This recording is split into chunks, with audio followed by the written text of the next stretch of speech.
Hello दोस्तों, आप सभी का स्वागत है विशेष फिजिक्स के ऑनलाइन क्लास में।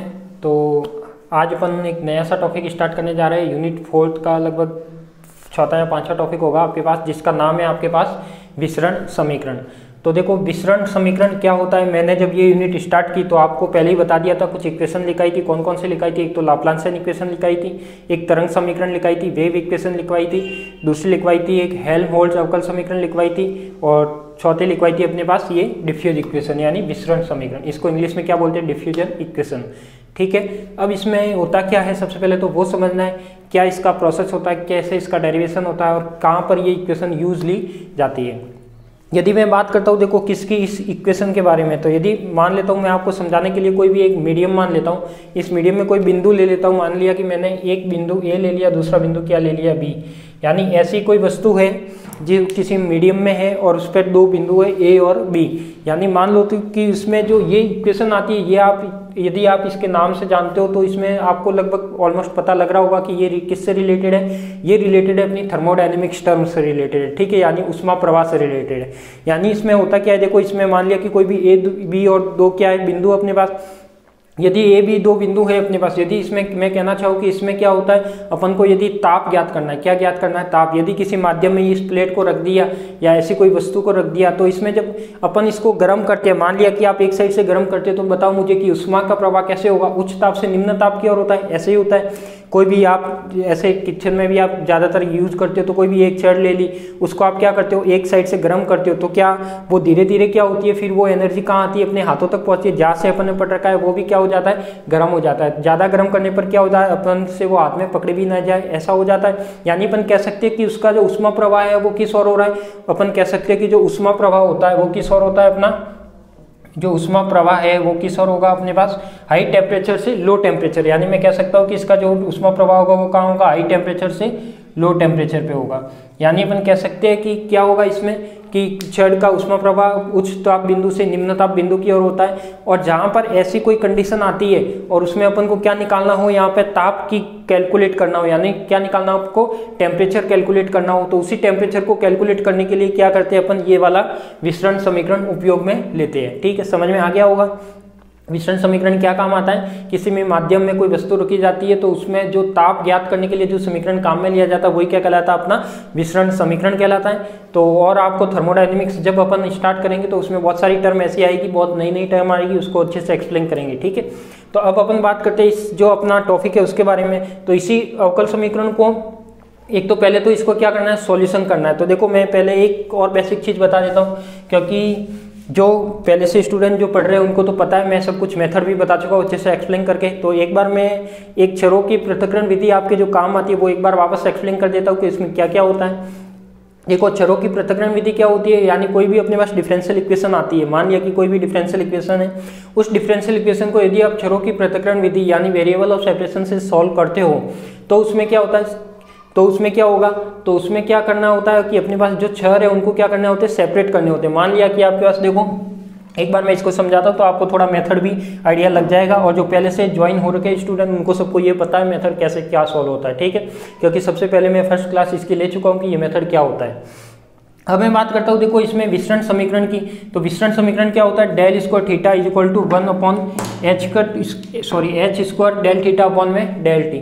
अब देखो यहाँ पे जो एच कहलाता है वो क्या कहलाता है? विसरण नियतांक कहलाता है। क्या कहलाता है? विसरण नियतांक। और तो ये क्या हो गया अपना एच, तो क्या हो गया? विसरण नियतांक। और यहाँ पे जो एच स्क्वायर होता है वो किसके इक्वल है? के अपॉन में रो सी के। तो मैं लिख सकता हूँ देखो एच को किसके इक्वल माना गया? के अपॉन रो सी। ठीक है, तो यहाँ पे के क्या है ये मैंने लिखा है, देखो क्या लिखा है? उष्मा चालकता, यानी उष्मा की जो चालकता होती है, कंडक्टिविटी ऑफ हीट।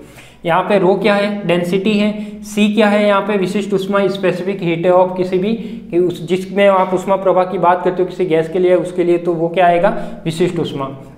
अब यदि मैं बात करता हूँ, देखो ये अपने पास पहले तो क्या डिफाइन किया अपन ने, जो एच है वो एच किसके इक्वल होता है?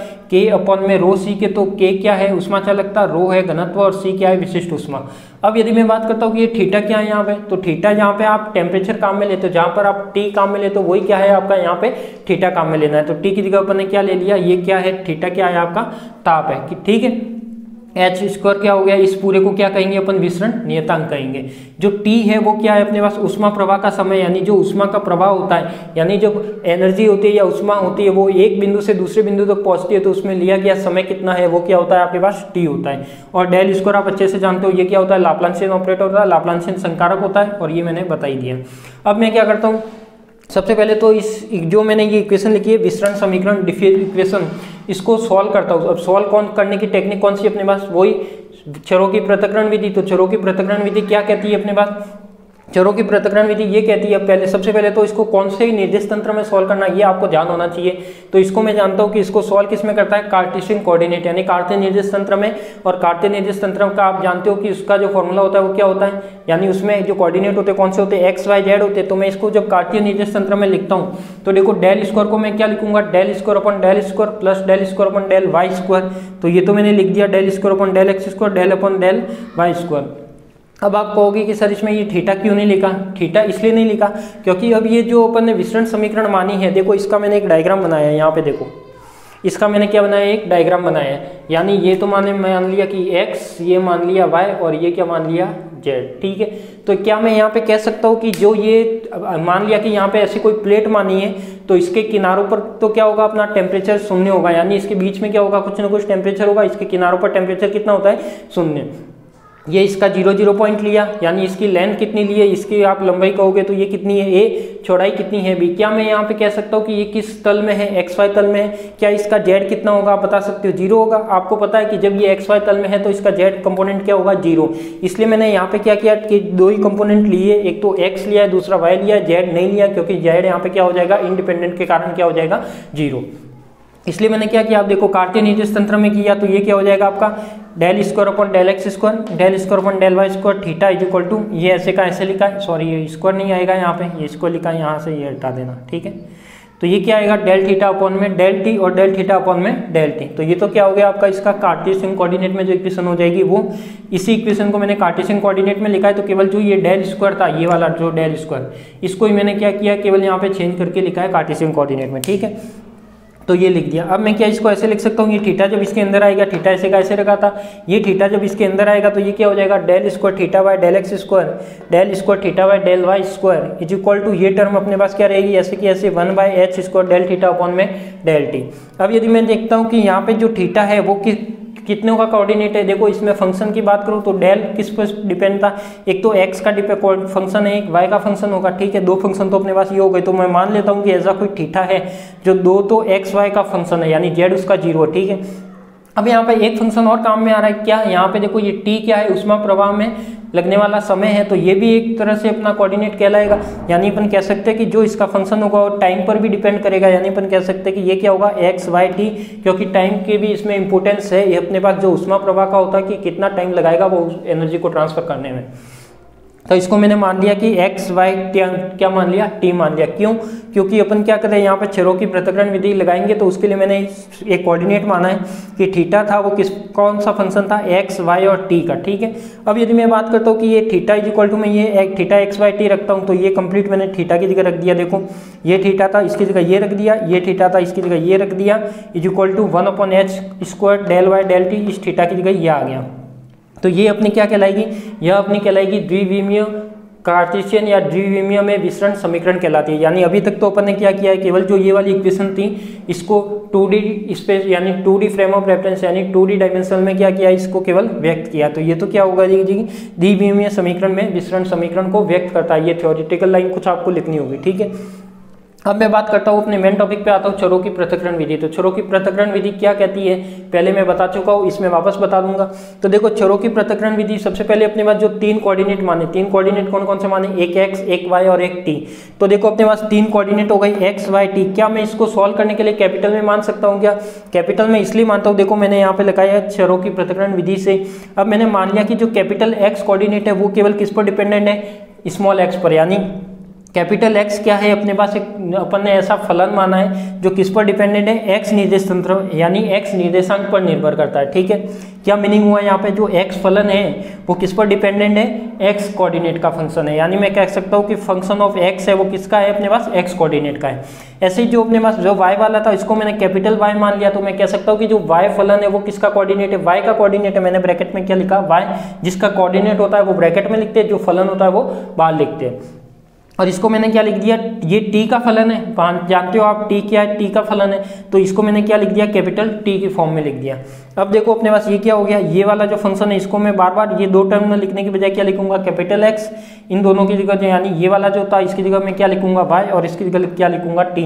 तो क्या मैं ऐसे लिख सकता हूँ कि जो थीटा एक्स वाई टी लिखा था उसकी जगह मैं ये तीनों टर्म लिख सकता हूँ, इसका हो जाएगा एक्स, इसका हो जाएगा वाई, इसका हो जाएगा टी। तो क्या मैं ये टर्म रख सकता हूँ, तीनों रख सकता हूँ। अब देखो आगे चले तो अपने पास ये वाली जो इक्वेशन थी, तो जहाँ थीटा एक्स वाई टी था वहाँ क्या रखना है आपको, एक्स वाई टी रखना है। तो मैंने देखो यहाँ पे del square upon del x square, theta जो del square upon del x square, तो ऐसे का ऐसे रख दिया। जो theta x y z t था, ये theta x y z t था, इसकी जगह मैंने क्या रख दिया, एक्स वाई टी रख दिया। यहाँ पे जो थीटा अपने पास था, यहाँ पे मैं थीटा लिखना भूल गया, सॉरी, यहाँ पे जो थीटा एक्स वाई टी था यहाँ भी मैंने क्या रख दिया, एक्स वाई टी, और यहाँ पे जो था उसकी जगह भी मैंने क्या रख दिया, एक्स वाई टी। यहाँ तक किसी को कोई प्रॉब्लम नहीं होगी। अब देखो यहाँ पे ये क्या है, अपना del upon del x square है, यानी ये किस पर डिपेंड कर रहा है, एक्स पर डिपेंडेंट है। यानी मैं कह सकता हूँ कि इसमें जो अवकलन होगा किसके रेस्पेक्ट में होगा, केवल एक्स फलन में ही होगा, क्योंकि एक्स फलन ही कौन सा है, अपने पास एक्स का कोऑर्डिनेट है। बाकी ये वाई टी क्या रहेंगे, कॉन्स्टेंट। क्या मैं वाई टी को बाहर ले सकता हूँ क्या, पार्शियल डिफरेंशियल है, आप जानते हो इसका तरीका। तो वाई टी मैंने यहाँ से क्या ले लिया बाहर, ऐसे ये वाई पर डिपेंडेंट रहेगा तो क्या ले लिया मैंने, एक्स और टी बाहर ले लिया, और यहाँ पे टी का डिपेंडेंट रहेगा तो मैंने एक्स वाई बाहर ले लिया। अब मैं छरों की पृथक्करण विधि में फर्स्ट स्टेप क्या होती है कि सबसे पहले तो आपको पास जो भी कोऑर्डिनेट है उसको एक बड़े से कोऑर्डिनेट में आप सिंपल तरीके से सॉल्व करने के लिए अलग अलग कोऑर्डिनेट को आप एक एक कोऑर्डिनेट मान लो। एक्स का होता है तो एक्स मानो, थीटा का होता है तो एक्स का होता है तो कैपिटल एक्स, वाई का होता है तो कैपिटल वाई, और टी का होता है तो कैपिटल टी। ऐसे यदि मैं आर थीटा को मानना हो तो आर थीटा को कैसे मानोगे आप, जैसे मैं गोलीय निर्देश तंत्र की बात करता हूँ आर थीटा फाई की, तो उसको आप कैसे मानोगे, जो आर होता है आर को मैं क्या लिखूंगा, कैपिटल आर। जो थीटा होता है उसको मैं क्या लिखूंगा, बड़ा थीटा। कैसे लिखूंगा, बड़ा थीटा किस तरीके से, इस तरीके से, ये बड़ा थीटा, और ये किस पर डिपेंडेंट रहेगा, थीटा। तो क्या मैं इसको ऐसे लिख सकता हूँ, ठीक है। और जो फाई की टर्म रहेगी उसको मैं कैसे लिखूंगा, इस तरीके से, तो ये इसको मैं इस तरीके से लिखूंगा। तो देखो ये आर का फंक्शन होगा वहाँ कैपिटल आर, जो थीटा का होगा वहाँ बड़ा थीटा, और यहाँ पे बड़ा फाई। इस टाइप से मैंने लिखूंगा। इससे पहले भी मैंने इस टाइप की डेरिवेशन करवाया आपको, तो वहाँ पे ये मेथड काम में भी लिया है। तो ये क्या हो जाएगा आपके पास, यहाँ पे एक्स वाई टी कर लिए। अब यहाँ पे मैंने क्या किया, एक्स वाई टी का डिवाइड लगाया है। तो छरों की पृथक्करण विधि यही कहती है कि जो कोऑर्डिनेट आपने लिखे हैं, जो उनके इंडिपेंडेंट कोऑर्डिनेट बाहर निकाल लिए, उसके बाद जो फंक्शन लिया था उसका डिवाइड लगा दो। तो उसका डिवाइड लगा दिया तो यहाँ पे देखो ये वाला फंक्शन क्या बन गया अपना, वाई टी से वाई टी कट जाएगा, यहाँ से क्या बचेगा 1/x del square upon del x स्क्वायर, ठीक है। यहाँ एक्स टी से एक्स टी कट जाएगा तो क्या बचेगा 1/y डेल स्क्वायर अपॉन में डेल वाई स्क्वायर, और यहाँ भी डिवाइड लगाओगे तो एक्स वाई से एक्स वाई कट जाएगा, क्या बचेगा 1/t एच स्क्वायर और del t by del t, ठीक है। अब मैं क्या करता हूँ, अब यहाँ पे देखो आपका जो ये फर्स्ट टर्म है ये क्या कौन सा है, ओनली एक्स पर डिपेंडेंट रह गया, इसमें कोई वाई वाली टर्म है क्या, नहीं है, क्लियर। यहाँ पे जो सेकंड टर्म है ये क्या केवल वाई वाली टर्म है, इस पर कोई वाई जेड या टी का फलन है क्या, एक्स का फलन है क्या, नहीं है, ये केवल क्या रह गया वाई का। ये वाला है ये केवल कौन सा फंक्शन हो गया, टी का। यानी मैं कह सकता हूँ कि यहाँ पे जो तीनों टर्म थी वो क्या हो गई, सेपरेट तो हो गई आपके पास, एक एक्स की हो गई, दूसरी वाई की हो गई, तीसरी टी की हो गई। अब यदि मैं बात करता हूँ एक एक टर्म को मैं क्या करता हूँ, कांस्टेंट मानता हूँ। अब कांस्टेंट कैसे कि छरों की पृथक्करण विधि की जो थर्ड स्टेप होती है वो ये कहती है कि अपने पास जो भी ये तीनों टर्म पर्सनल हुई है, यानी तीनों टर्म सेपरेट हुई है, उसको किसी कांस्टेंट के इक्वल माना जाता है, ठीक है। तो यदि मैं मानता हूँ कि यहाँ पे ये जो टर्म है यदि मैं y और t में चेंज करता हूँ तो क्या इसमें चेंज होगा, क्या नहीं होगा। यदि मैं क्या x और t में चेंज करता हूँ तो इसमें चेंज होगा, क्या नहीं होगा। यदि मैं x और y में चेंज करता हूँ तो क्या इसमें चेंज होगा, क्या नहीं होगा, जानते हो आप। तो इसके लिए मैं क्या मान लिया कि ये जब भी पॉसिबल है जब ये क्या हो, किसी नियतांक के बराबर हो। तो इसके लिए मैंने मान लिया कि 1/x del square x upon में del x square equal to minus का कि एक्स स्क्वायर। अब ये आप कहोगे कि माइनस ही क्यों माना, प्लस क्यों नहीं माना। बिल्कुल आप प्लस भी मान सकते हो, माइनस भी मान सकते हो। क्या मान रहे हो, मैं किसी नियतांक के तुल्य मान रहा हूँ, ठीक है। तो नियतांक के तुल्य में ये है कि जब आप इस सॉल्यूशन करोगे, क्या मैं इस इक्वेशन को इधर ले जाके कर सकता हूँ क्या, तो ये जब इधर जाएगी तो क्या होगा, माइनस या फिर इसको क्या करते हो, जब इसके पहले का आप मेथड पढ़ोगे तो उसमें मैंने अच्छे से एक्सप्लेन भी किया कि आप माइनस क्यों मानते हो। वहाँ क्या होता है, एक एक टर्म को सॉल्व करना होता है। जैसे r थीटा फाई को सॉल्व करते हो तो एक, जैसे ये वाली टर्म है इसको मैं इधर ले जाऊंगा तो ये क्या हो जाएगी माइनस, तो इस माइनस के टर्म की जगह मैं क्या मानूंगा, उसकी जगह के एक्स स्क्वायर। तो वो जो माइनस था, अब मान लिया कि ये टर्म आपकी इधर जाती तो क्या होती माइनस, ये माइनस इधर होती, क्योंकि सेपरेट करनी है अपन को टर्म को, ये इधर लाते और ये इधर लाते तो क्या होता अपने पास माइनस। तो या तो वैसे माइनस मानो या फिर इसको कांस्टेंट में माइनस मानो, बात एक ही है, ठीक है। तो ये क्या हो जाएगा आपके पास, देखो 1/x del square upon del x square equal to minus का के एक्स स्क्वायर। ये के एक्स क्या माना है, इसके के लिए क्या माना है, नियतांक माना है। तो ये क्या हो जाएगा del square x upon del x square plus का के एक्स स्क्वायर, इधर जाएगा ये एक्स इसके साथ मल्टीप्लाई में तो क्या हो जाएगा प्लस, यहाँ पे क्या हो जाएगा d square plus k x square x equal to 0। आप यहाँ पे जानते हो कि ये द्वितीय कोटि का अवकल समीकरण है, अतः इसका हल मैंने इसकी फर्स्ट क्लास में बताया था, कुछ नोट भी लिखवाए थे कि इस टाइप की इक्वेशन आती है तो सॉल्यूशन कैसे आएगा, यदि माइनस वाली इक्वेशन आती है तो सॉल्यूशन कैसे आएगा। तो मैं बता देता हूँ कि यहाँ पे प्लस वाली इक्वेशन है, यानी इसका सॉल्यूशन कैसे लिखेंगे साइन कॉस में। तो ये मैंने लिख दिया x equal to a1 sine k x x plus b1 cos k x x. ये मैं मैथमेटिक्स से सॉल्व नहीं करा रहा क्योंकि ये मैं पहले बता चुका हूँ आपको। अब मैं बात करता हूँ सेकंड पद की, तो सेम ये इसका सॉल्यूशन तो अपने पास आ गया ये वाला, ठीक है, एक्स फलन का। अब यदि मैं y की बात करता हूँ, इसको भी किसी नियतांक के बराबर मानता हूँ, इसका मैंने नियतांक मान लिया माइनस का के वाई स्क्वायर, ये इधर लाओगे तो क्या बन जाएगा प्लस का k y square is equal to 0। और तो ये इस y का सॉल्यूशन क्या आएगा, इसको मैं लिख सकता हूँ डेल स्क्वायर अपॉन में डेल वाई स्क्वायर को क्या लिख सकता हूँ डी स्क्वायर प्लस का k y square y is equal to 0। तो ये क्या हो जाएगा आपका द्वितीय कोटि का अवकल समीकरण। अतः इसका भी हल क्या होगा, सेम वही साइन कॉस में ये और ये देखो सेम इक्वेशन है, केवल यहाँ पे के एक्स था यहाँ पे के वाई है, ये एक्स का फलन था ये वाई का फलन है। तो यहाँ पे क्या हो जाएगा, देखो इसका solution y equal to a2 sine k y y plus b2 cos k y y. अब मैं क्या करता हूँ, इसकी तृतीय पद की बारी। तो तृतीय पद ये था अपना, ये मैंने कंप्लीट क्या लिख दिया, तृतीय पद लिख दिया। और इसका जो कांस्टेंट माना है वो क्या माना है अपन ने, माइनस का के थीटा अपॉन में एच स्क्वायर। अब आप कहोगे ये एच स्क्वायर और एक्स्ट्रा कहाँ से आ गया, एच स्क्वायर यहाँ पे क्या था, एक विसरण नियतांक था, अपन को किसी नियतांक के बराबर मानना है। क्या मैं इसको इसके नियतांक के बराबर मान नहीं सकता हूँ, मान सकता हूँ, बिल्कुल मान सकता हूँ। के थीटा भी क्या एक नियतांक ही है, तो यानी तो ये क्या हो गया अपने पास एच कट स्क्वायर से एच कट स्क्वायर कट गया। यहाँ पे जब इसका मैं इंटीग्रेशन करना चाहूंगा, यानी डेल टी को मैं यदि इधर भेजता हूँ, मान लिया कि ये टी तो पहले इधर गया, तो ये किसका फलन हो गया, टी के साथ हो गया। इस डेल टी को मैं इधर भेज सकता हूँ, क्या बताऊँ, यानी इस डेल टी को तो इधर भेज दिया और टी को इधर भेज दिया। तो ये क्या बन जाएगा, इंटीग्रेशन करेंगे इसको सॉल्व करेंगे तो ये तो क्या आ जाएगा इसका लॉग टी, इसका क्या आ जाएगा माइनस के थीटा और प्लस में क्या आएगा अपने पास, यदि इस सॉरी इसमें टी लगाना भूल गए ना अपन, ये क्या आएगा साथ में टी, ठीक है। ये क्या हो गया अपने पास, देखो माइनस इसका इंटीग्रेशन होगा तो ये क्या आएगा, यहाँ पे के थीटा है तो यहाँ पे कुछ नहीं है, तो डेल टी का क्या हो जाएगा टी, तो माइनस का के थीटा टी, बीच में क्या आएगा प्लस इसका कांस्टेंट आएगा इंटीग्रेशन कांस्टेंट, तो वो क्या हो जाएगा लॉग सी। क्या मैं इसको इधर ले आता हूँ तो log e t minus log c, ये तो क्या है आपका समाकलन नियतांक है लॉग ई सी। ये क्या बन सकता है t by c is equal to minus k theta t. क्या मैं इस लॉग को इधर भेजूंगा तो ये किस में जाएगा, एक्सपोनेंशियल की टर्म में, यानी ई की पावर में जाएगा। और जब टी का सॉल्यूशन अपन को पता है, यहाँ पे टी का फलन था, टी का सॉल्यूशन निकालना है तो सी भी इधर भेजेगा तो क्या बन जाएगा t equal to c minus k theta by t. अब देखो इसमें क्या करना है, अब अपने पास देखा है कि अपने ये क्या माना था थीटा एक्स वाई टी था, वो किसका फलन था capital x capital y capital t का। क्या मैं इसमें तीनों के आंसर आ गए, एक्स का भी आ गया वाई का भी आ गया और टी का भी आ गया। क्या मैं इन तीनों को यहाँ पे रख सकता हूँ क्या इस इक्वेशन में, यानी इस इक्वेशन में, तो मैंने इस इक्वेशन में रख दिया तो ये क्या आ गया तीनों के कंप्लीट सॉल्यूशन आ गई, ये एक्स का ये वाई का और ये वाला कौन सा टी का। तो देखो यहाँ तक किसी को प्रॉब्लम, छरों की पृथक्करण विधि में एक बार स्टेप बता रहा हूँ। सबसे पहले क्या करना है, छरों को सेपरेट करने के लिए आपको क्या करना है, जो छरों को सेपरेट करना है, मान लो कि ये इक्वेशन थी, उसको पहले तो जिस निर्देश तंत्र में लिखना होता है उसको लिख दीजिए। फिर क्या करना होता है, आपके पास जो भी कोऑर्डिनेट होते हैं, कोऑर्डिनेट को आपको कैपिटल के रूप में मानने होते हैं। फिर उसमें क्या करना है, जो जो कांस्टेंट होते हैं उनको बाहर ले लो, जो डिपेंडेंट है उसको अंदर रखो। फिर क्या लगाना होता है, तीनों कोऑर्डिनेट का एक साथ भाग लगाना होता है, तो उसमें क्या होता है कोऑर्डिनेट सेपरेट हो जाते हैं। फिर तीनों को किसी नियतांक के तुल्य मानना होता है, ठीक है। ये इसका प्रोसेस होता है छरों की पृथक्करण विधि में। इसके आगे मैं बहुत सारे डेरिवेशन बता चुका हूँ सेम छरों की पृथक्करण विधि के बेस पे, तो अब आपको अच्छे से समझ में आ गया होगा, ठीक है। तो अब सबसे पहले तो मैं आपको कुछ इसकी डेफिनेशन लिखवा देता हूँ, विसरण समीकरण की कहाँ पर यूज ली जाती है वो लिखवा देता हूँ। और फिर मैंने बताया था कि इस यूनिट में अपने पास क्या चल रहा है। अब यहाँ पे जो भी नियतांक आ रहे हैं, इन नियतांक के क्या निकालने, अपन को मान निकालने। तो उन नियतांक के मान की गणना करने के लिए मैंने केस कंसीडर किया है, क्या कि मैंने एक आयताकार प्लेट ली है, ए लंबाई और बी चौड़ाई की क्या है आपके पास एक आयताकार प्लेट है 0 A B C। अब इसको अपन काम में लेते हुए इसके काम में लेते हुए क्या करेंगे, बाउंड्री कंडीशन लगाएंगे, और बाउंड्री कंडीशन लगाने के बाद जो अपने पास ये वाला फलन था इसका क्या निकालेंगे अपन, जो कांस्टेंट आ रहे थे उन सब की क्या निकालेंगे अपन, वैल्यू निकालेंगे। ठीक है, तो सबसे पहले तो आप लगाइए डिफ्यूजन इक्वेशन और विसरण समीकरण, उसमें लिखिए, फिर मैं आपको एक एक चीज लिखवाता हूँ। लिखिए आप विसरण समीकरण और उसमें लिखिए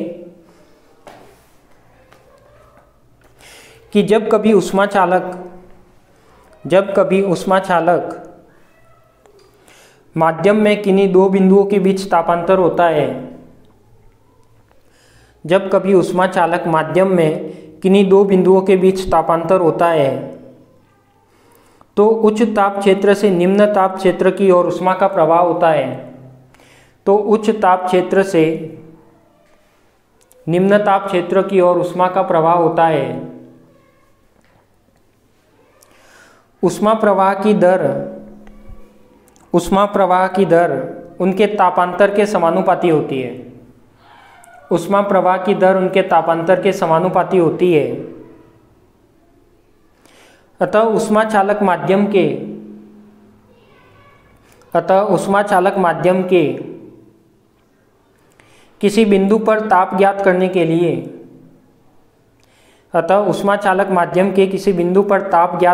लिए ऊष्मा प्रवाह समीकरण का उपयोग करते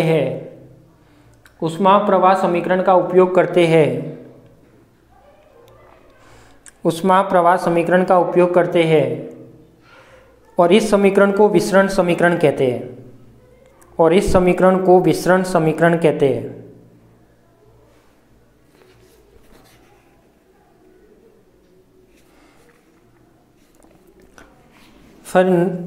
फिर ये समीकरण लिख लो आप।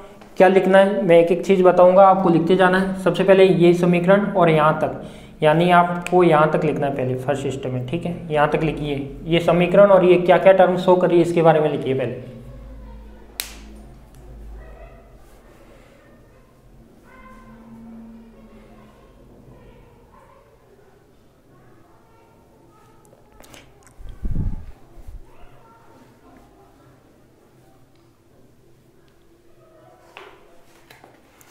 फिर इसके बाद लिखिए ये जो लिखा था, इसके बाद लिखिए जो अपन ने डायग्राम बनाया है वो वहाँ पे, उसके बारे में मैं बता देता हूँ। लिखिए उसमें ऊष्मा प्रवाह समीकरण को हल करने के लिए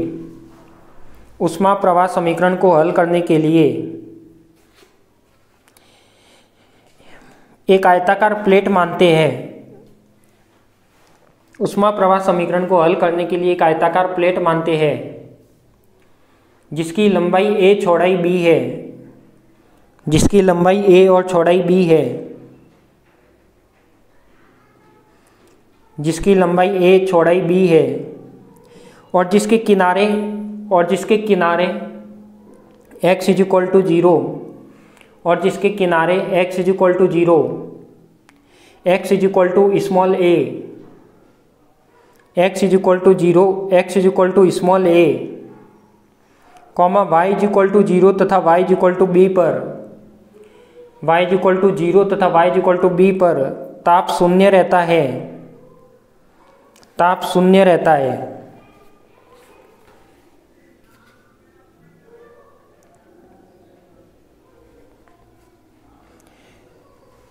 चूंकि प्लेट पतली है तथा आकार में आयताकार है, इसलिए ऊष्मा प्रवाह एक तल में माना जा सकता है। माना यह तल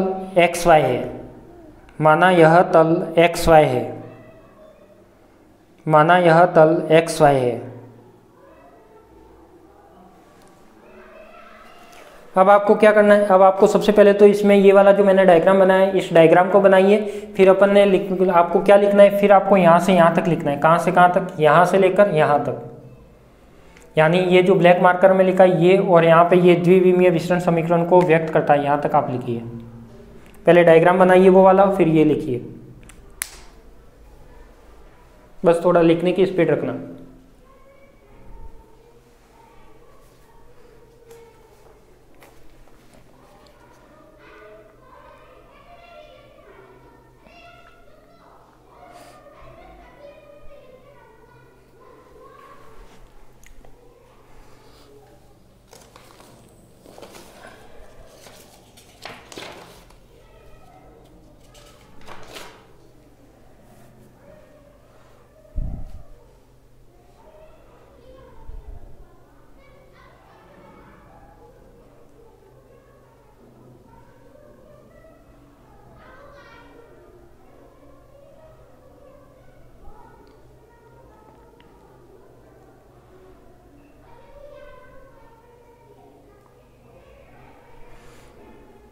लिख लिया, डायग्राम बना के यहाँ तक लिखना है, ठीक है। इसके बाद लिख लो, मैंने समीकरण नंबर नहीं दिया तो आप कितना दे सकते हो, यहाँ पे इसको दे दो 1, कितना दे दो 1।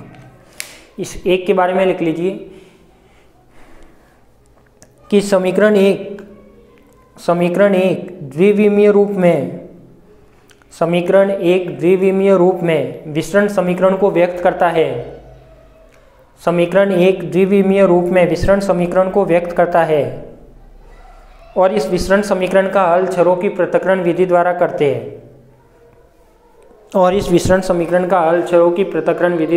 हैं। फिर नई लाइन से लिखना कि छरों की पृथक्करण विधि के अनुसार फलन थीटा एक्स वाई टी, ये जो लिखा है मैंने, फलन थीटा एक्स वाई टी का पृथक्करण करते हैं। लिखना फिर नई लाइन से कि माना एक फलन कैपिटल एक्स है जो कि निर्देशांक स्मॉल एक्स पर निर्भर करता है। माना कि एक कैपिटल फलन कैपिटल एक्स है जो कि एक स्मॉल एक्स निर्देशांक पर निर्भर करता है, तथा द्वितीय फलन कैपिटल वाई है जो कि निर्देशांक स्मॉल वाई पर निर्भर करता है।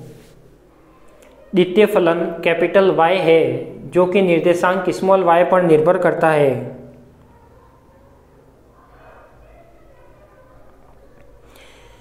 तथा तृतीय फलन कैपिटल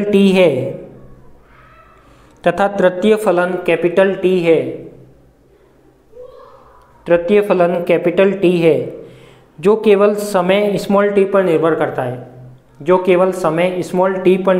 है। तो देखो, मैंने इसके बारे में इसकी कंप्लीट थ्योरी इसलिए लिखवा रहा हूँ कि आपने, यदि ये वीडियो आपको पता है यूट्यूब पे आने वाला था और यूट्यूब पे आने के लिए इसलिए मैंने कंप्लीट थ्योरी इसलिए लिखवाई है क्योंकि आपको एक बार पता लग जाना चाहिए कि अपन नोट्स किस टाइप से बनाते हैं। तो क्या लिखा मैंने, कैपिटल एक्स एक फलन है जो एक्स पर निर्भर करेगा, कैपिटल वाई दूसरा फलन है जो वाई पर निर्भर करेगा, कैपिटल टी तीसरा फलन है जो टी पर निर्भर करेगा। अब इसके बारे में ये लिख दीजिए और यहाँ से आप यहाँ तक लिख लीजिए इसको, समीकरण नंबर यहाँ इसको मैं दे देता हूँ 2, यहाँ तक 2 तक लिख लीजिए, समीकरण 2 तक।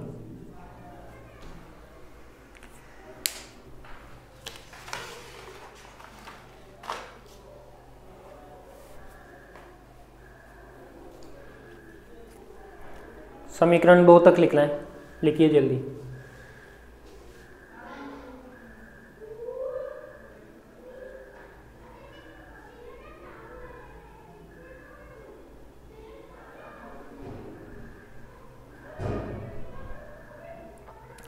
फिर लिखिए, लिख दिया क्या समीकरण 2 तक? कुछ नहीं है, जो आपको मैं समझा चुका हूँ वही चीज़ है। फिर लिखिए समीकरण 2 के LHS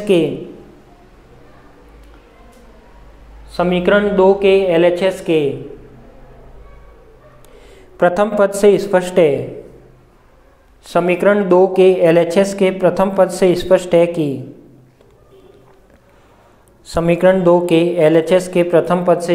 कि यह पद केवल निर्देशांक x पर निर्भर करता है। यह पद केवल निर्देशांक स्मॉल x पर निर्भर करता है,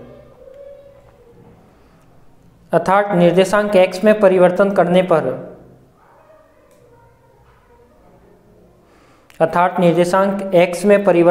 पर द्वितीय पद और RHS पद अपरिवर्तित रहते हैं।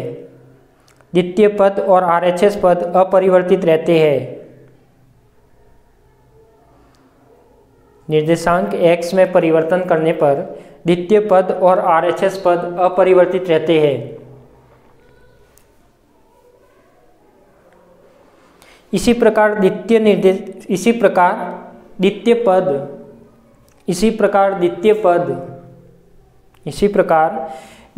पद केवल निर्देशांक y पर निर्भर करता है। अर्थात निर्देशांक y में परिवर्तन करने पर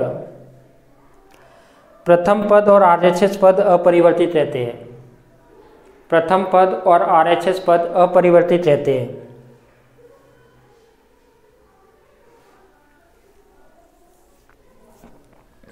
प्रथम पद और आरएचएस पद अपरिवर्तित रहते हैं तथा आरएचएस केवल समय t पर निर्भर करता है।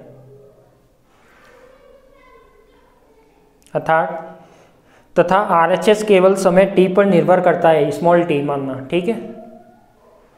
आरएचएस केवल स्मॉल समय t पर निर्भर करता है अर्थात t में परिवर्तन करने पर, स्मॉल t में परिवर्तन करने पर LHS पद अपरिवर्तित रहता है। LHS पद अपरिवर्तित रहता है। LHS पद अपरिवर्तित रहता है। लेकिन यह तभी संभव है जब यह पद किसी नियतांक के तुल्य हो। लेकिन यह तभी संभव है जब यह पद किसी नियतांक के तुल्य हो। तो देखो मैंने ये जो आपको समझाया था वही लिखा है। ये x का फलन है, यदि y t में चेंज करें तो इसमें चेंज होगा क्या? नहीं होगा। यदि मैं यहाँ पे y का फलन है, यदि इसमें x t में चेंज करता हूँ तो चेंज होगा क्या? दूसरे पदों में कोई चेंज नहीं होगा, केवल y में चेंज करूँगा तो ये चेंज होगा। ये क्या रहेंगे? ऐसे कैसे रहेंगे? यदि मैं x में चेंज करूँगा तो ये चेंज होगा, ये सेम टू सेम रहेंगे, ठीक है। वही थ्योरी में लिखवाया है। नई लाइन से लिखना, माना प्रथम पद माइनस के एक्स स्क्वायर, माना प्रथम पद माइनस के एक्स स्क्वायर तथा द्वितीय पद माइनस के वाई स्क्वायर जो मैंने कांस्टेंट मानी है, देखो के एक्स स्क्वायर के वाई स्क्वायर, ठीक है। यानी प्रथम पद माइनस के एक्स स्क्वायर, द्वितीय पद माइनस के वाई स्क्वायर और आरएचएस पद माइनस के थीटा अपॉन में एच स्क्वायर के तथा आरएचएस पद माइनस के थीटा अपॉन में एच स्क्वायर लिख रखा है बोर्ड पे। नियतांक के तुल्य है, नियतांक के तुल्य है। अब आप इसमें जो भी इसके आगे का लिखा है वो कंप्लीट आप चलाइए और ये कंप्लीट लिख दीजिए लास्ट तक।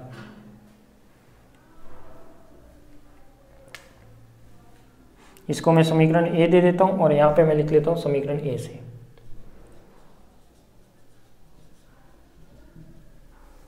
अब इसको लिख दीजिए पूरा जो मैंने लिखा हुआ है।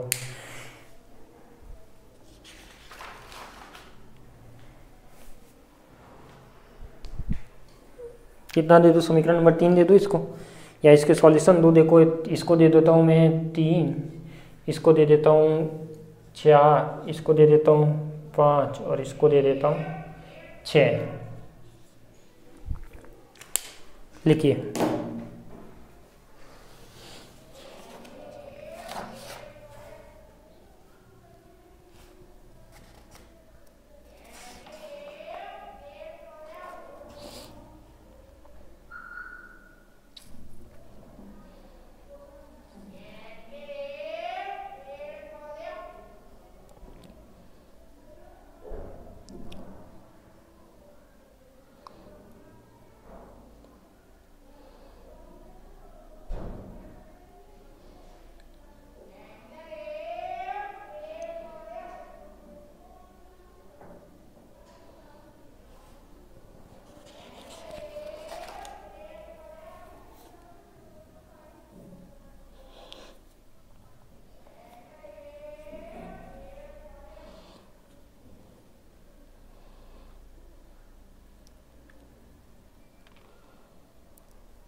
चले आगे लिख दिया हो तो।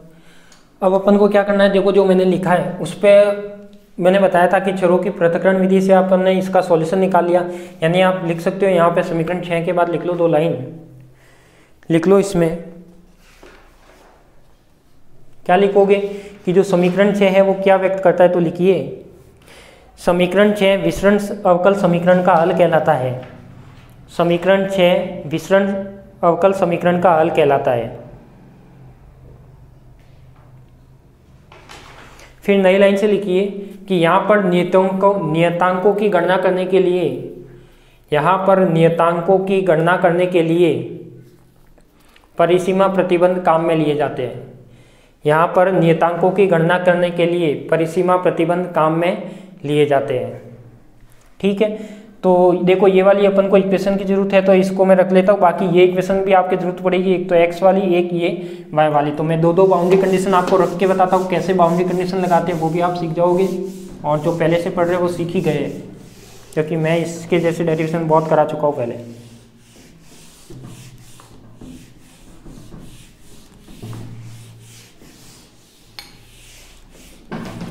तो देखो मैंने जब आपको डायग्राम की थ्योरी लिखवाई थी, इस प्लेट के बारे में लिखवाया था, वो बनार का डायग्राम उसके बारे में, तो मैंने आपको लिखवाया था, क्या लिखवाया था कि इसके जो किनारों पर जो फंक्शन होता है वो क्या होता है आपका शून्य होता है, यानी उसका ताप क्या होता है शून्य होता है। क्या मैं यहाँ पे लिख सकता हूँ, यहाँ पे बाउंड्री कंडीशन लगाऊं, यानी आप लिख सकते हो परिसीमा प्रतिबंध से। समझना, आप कॉपी पेन को रख दो एक साइड में, परिसीमा प्रतिबंध से। तो देखो इसमें फर्स्ट बाउंड्री कंडीशन लगाता हूँ, क्या जब x क्या हो आपके पास 0, यानी स्मॉल x क्या मानते हैं अपन, यहाँ पे मान लेता हूँ कि जो स्मॉल x है, स्मॉल x क्या है आपके पास 0 पर जो कैपिटल X फलन होना चाहिए वो क्या होना चाहिए 0। यानी जो अपन किनारों पे लिखा था कि अपन ने किनारों पर क्या होगा शून्य होगा, यहाँ पर शून्य होगा, यहाँ पर शून्य होगा, यहाँ पर शून्य होगा और यहाँ पर। ठीक है, तो अपने पास मैं मान सकता हूँ कि किनारों पर क्या होना चाहिए शून्य। तो उसके लिए सॉल्यूशन कैसे आएगा वो उसकी बात करते हैं। क्या मान लिया x इज इक्वल टू 0 पर जो x होता है वो क्या होता है 0। अब x का अपन ने फलन क्या माना है, देखो x अपन ने जो फंक्शन आया था कौन से नंबर से आया था, समीकरण 3 से आया था। तो यहाँ पे मैं लिख सकता हूँ समीकरण 3 से,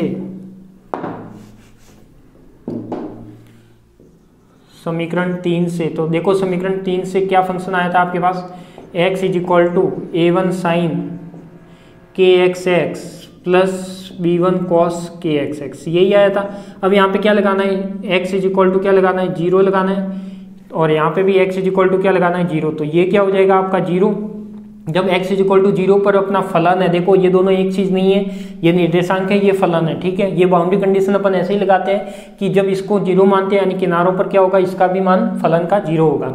तो ये क्या हो जाएगा, देखो जब ये 0 है तो अपने पास ये a1 साइन kx और 0 प्लस b1 cos kx 0 क्या होगा 0 होगा।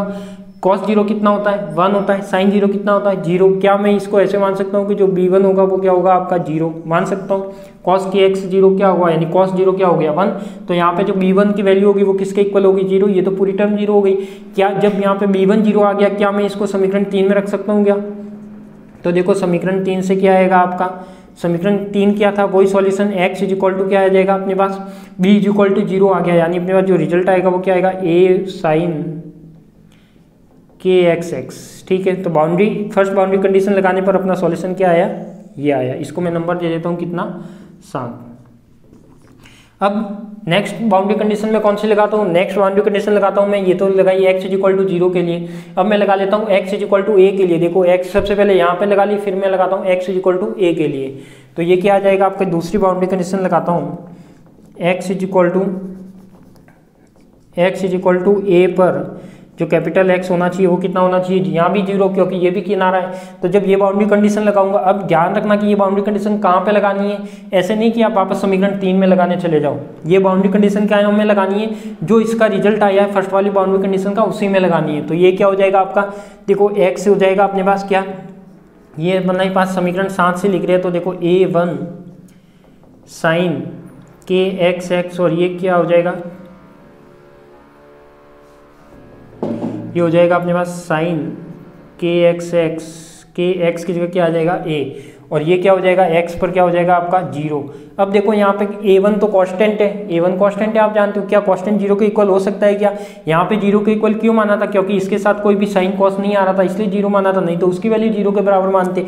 अब यहाँ पे अपन कह सकते हैं कि a1 तो कांस्टेंट है तो 0 के इक्वल नहीं हो सकता, तो 0 के इक्वल क्या हो सकता है आपका? ये हो सकता है, यानी मैं ऐसे लिख सकता हूँ कि जो साइन के x है इसको ये 0 मान सकता हूँ। साइन 0 कब देता है? तो इसको मैं ऐसे भी लिख सकता हूँ कि जो साइन के x है वो साइन n पाई पर क्या देता है? 0 देता है। n इज इक्वल टू 0 1 2 3, यानी साइन पाई ले लो, 2 पाई ले लो, 3 पाई ले लो, 0 ले लो, क्या देगा? 0 देगा।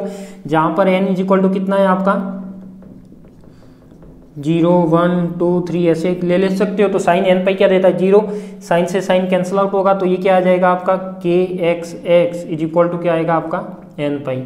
तो देखो यहाँ पे मैं इसकी सॉल्यूशन करूँ, यानी के एक्स क्या था आपका? कांस्टेंट था, तो इसकी वैल्यू निकालो तो ये क्या आ जाएगी? n पाई बाय x आ जाएगा। यही आएगा, बताओ यही आएगा क्या? यानी जो अपने पास सॉरी a आएगा यहाँ पे, ये क्या था आपका? a था, क्योंकि अपन ने लिमिट रख दी थी तो a, तो ये क्या आ जाएगा आपका? a आएगा। यानी जो के एक्स का मान आया वो क्या है आपके पास? ये आया। इस के एक्स का मान मैं आपस में कहाँ रखूंगा? समीकरण 7 में। इस के एक्स का मान मैं कहाँ रखूंगा? समीकरण 7 में। तो देखो समीकरण 7 से जो अपना एक्स का फलन आएगा वो तो क्या आएगा आपके पास? a1 तो ऐसे का ऐसे साइन, और के एक्स कितना आया? n पाई अपॉन में a और ax। तो x का जो कंप्लीट सॉल्यूशन होगा वो क्या हो जाएगा आपके पास? ये हो जाएगा। अब मैं बात करता हूँ दूसरी बाउंड्री कंडीशन की। तो दूसरी बाउंड्री कंडीशन कौन सी? ये 2 तो हो गई अपने पास x के लिए। अब मैं लगाता हूँ y के लिए। तो सेकंड थर्ड बाउंड्री कंडीशन क्या हो जाएगी? y इज इक्वल टू क्या लगा लूँ मैं? 0 पर लगाऊँ। तो देखो जब y इज इक्वल टू कहाँ लगा रहा हूँ मैं? 0 पर, यानी पहले ये वाली ली अब ये ले रहा हूँ। तो 0 पर जो अपना कैपिटल Y होना चाहिए वो क्या होना चाहिए? 0। ये कौन सी समीकरण से आएगा? ये आएगा अपना समीकरण नंबर 4 से। समीकरण 4 जो y का फंक्शन था वही, तो y इज इक्वल टू क्या हो जाएगा अपने पास? ये इक्वेशन थी a2 sine k y y plus b2 cos k y y. ठीक है, यहाँ पे जब मैं लगाऊंगा y इज इक्वल टू 0, यहाँ भी क्या लगाऊंगा? y इज इक्वल टू 0, तो ये तो क्या हो जाएगा आपका 0 इज इक्वल टू, देखो यहाँ पे क्या आएगा? a2 sine k Y 0 plus b2 cos k Y 0। यहाँ तक किसी को कोई डाउट? ये जब 0 है तो देखो कॉस 0 कितना होता है? 1। ये कितना होता है? 0, यानी इसकी टर्म तो पूरी 0 हो गई। तो 0 किसके इक्वल होगा? b2 के इक्वल। जब ये b2 का मान मैं वापस कहाँ रखूंगा? इस इक्वेशन में रखूंगा, समीकरण 4 में। किसमें? समीकरण 4 से। तो वो क्या आ जाएगा आपके पास? ये आ जाएगा आपके पास y is equal to b2 0 करना है, यानी ये आ जाएगा आपके पास a2 sine k y y. बताओ आ सकता है? कोई डाउट किसी को? कोई डाउट नहीं होगा। तो ये आपका क्या आ गया? समीकरण नंबर 8। इसको 7 दे दिया था तो इसको आप दे दो 8, इसको दे दो 9। ठीक है, समझना, जो कंसेप्ट है वो समझना। ये एक बाउंड्री कंडीशन लगा दी थर्ड। और नेक्स्ट बाउंड्री कंडीशन क्या लगाएंगे? फोर्थ। वो क्या है? y इज इक्वल टू क्या हो जाएगा? b पर। तो कैपिटल Y b पर किनारा है तो y इज इक्वल टू 0। क्या वो बाउंड्री कंडीशन क्या इसमें लगेगी? क्या बताओ, इसमें लगेगी क्या? नहीं लगेगी। बाउंड्री कंडीशन ये वाली किसमें लगेगी? इसके अंदर लगेगी। तो ये हो जाएगा y की जगह 0। कौन से? समीकरण 9 से। तो समीकरण 9 से y is equal to 0, a2 ऐसे का ऐसे और साइन के वाई, और यहाँ पे क्या आ जाएगा? b। क्या a2 कांस्टेंट, a2 के साथ साइन भी है तो क्या ये 0 के इक्वल हो सकता है क्या? जहाँ सेम यहाँ किया था सेम वही यहाँ होगा। a2 0 के इक्वल नहीं हो सकता, तो 0 किसके इक्वल होगा? Sine k y b is equal to 0। क्या मैं इसको ऐसे लिख सकता हूँ कि साइन के वाई बी की वैल्यू 0 कब देगा? साइन m पाई पे देगा। यहाँ पे n मानना है तो यहाँ पे m मान लो, जहाँ पर m भी क्या है आपका? वही सेम है, क्या? 0 1 2, यानी सब पे क्या देगा? 0 ही देगा। साइन से साइन कट जाएगा तो अपने पास जो के वाई आएगा वो क्या आएगा? m पाई अपॉन में, देखो यहाँ पे क्या रख दिया था अपने? b रखा था, तो ये क्या आ जाएगा? b।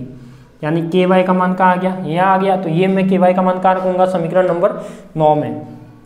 तो देखो समीकरण 9 में जब ये रखूँगा तो ये क्या आ जाएगा आपके पास?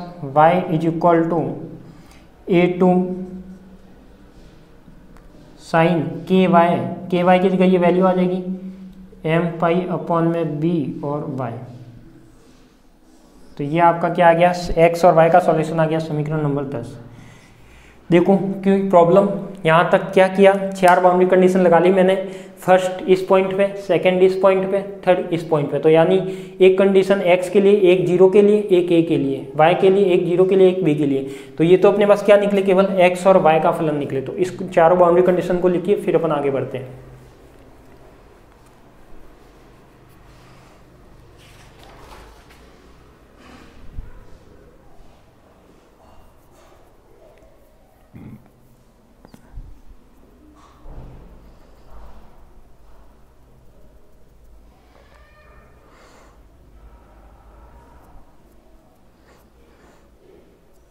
लिखिए,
इसको तो हटा दो,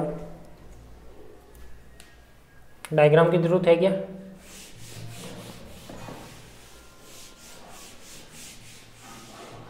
सॉरी, ये टी चाहिए।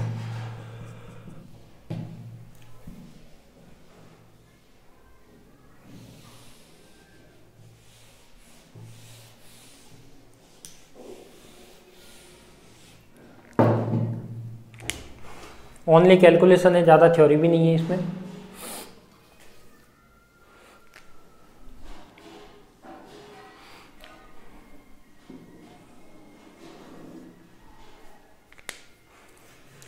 अब देखो, चले आगे।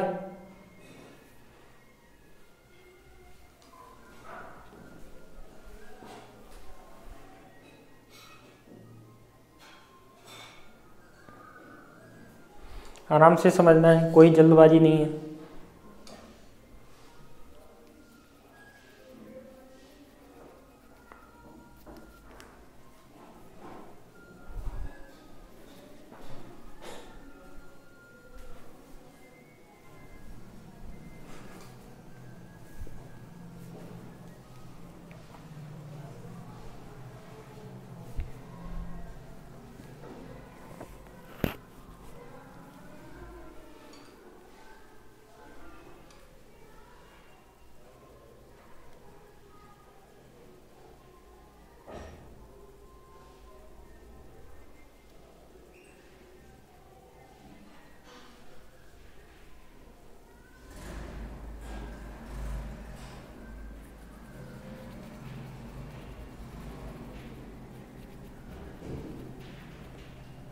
चलो अब देखो, अपने पास क्या आया, x का आ गया, y का आ गया। यानी में x का सॉल्यूशन क्या आया अपने पास, समीकरण नंबर 8। y का क्या आया आपके पास, समीकरण नंबर 10।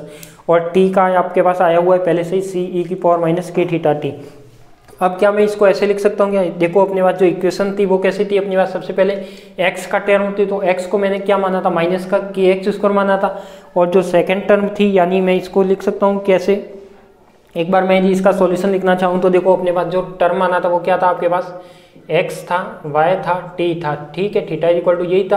क्या मैं इन तीनों का सॉल्यूशन लिख सकता हूँ बाउंड्री कंडीशन लगाने के बाद? क्या क्या आया, तो देखो x तो क्या आया आपके पास, a1 sine n pi by a x। ऐसे ही अपने पास y का क्या आया, ये वाला आया समीकरण नंबर 10, तो ये आ जाएगा आपके पास a2 sine m pi upon में b और y। ऐसे ही आपके पास जो t का सॉल्यूशन था वो क्या आया, t is equal to, t का सॉल्यूशन आया, सॉरी, ये c e की power minus k theta t। क्या मैं इसको इस तरीके से लिख सकता हूँ कि ये किसके इक्वल है, थीटा है, और ये थीटा क्या था आपके पास, x y t का फंक्शन था। तो ये हो जाएगा आपके पास, देखो कांस्टेंट एक जगह लिख लेता हूँ, a1 a2 और c, और ये क्या हो जाएगा आपका पास, साइन n पाई अपॉन में a sine m pi upon में बी, और ये क्या हो जाएगा सी हो गया, तो ई की power minus k theta T. अब देखो आपके पास दो तो वैल्यू निकल गई के एक्स और के वाई। अब यदि यहाँ पे अपन ने क्या माना के थीटा भी तो अपना एक कांस्टेंट है, तो अब के थीटा की वैल्यू निकाल सकते हो क्या? बिल्कुल निकाल सकते हो।